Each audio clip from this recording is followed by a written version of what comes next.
always keep in mind that what you perceive of someone may not actually be the truth. So some people can come across as very aloof and very snobbish, but maybe they're just shy.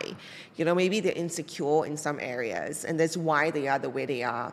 Sometimes we feel like the person is always like know-it-all, wants to have the last say in everything, right? And we think they're so arrogant. We think that they think they're better than everybody else, but maybe in actual truth, they are just insecure, and they really feel like they need to step up and say something, to cover up or to sort of like feel more in control. Yeah.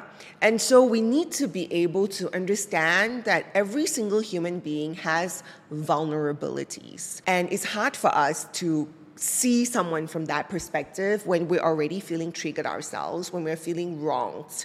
So whenever we start to feel ourselves reacting and we start to feel ourselves not feeling fantastic about someone, and we're getting riled up and triggered towards a person, we need to remind ourselves that this is a human being, right? And a human being has fears and needs. They too have an ego. So every single human being have some kind of need for validation and some kind of fear of rejection or fear of insignificance. And I think we're all very similar that way. It just manifests differently, yeah?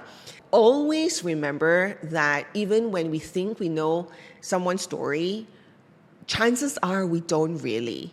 And even when we don't know that story, we have to be able to just give that simple understanding that they're human and they're vulnerable as well. And there is something that you're not getting, that we're not understanding. This is not about excusing the person and say, oh, you can treat me however the way you want just because I give you understanding. No, that's not the point. The point is for us to be able to let go of the emotional frustration, right? Because even if you want to not have a relationship with someone, or you want to stop being friends with someone, or you leave a company, with a ex-boss that you don't like or ex-colleague that you don't like, the emotional suffering can follow you all the way to your new company.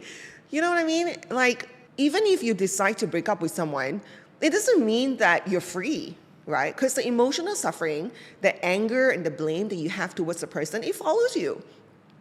And so you're not free, right? And then you blame the person for making you unhappy. But actually, it's our own inability to be able to just understand that, hey, this person is a human being and they may be doing something that I don't agree with and I don't understand, but I do understand that they're human.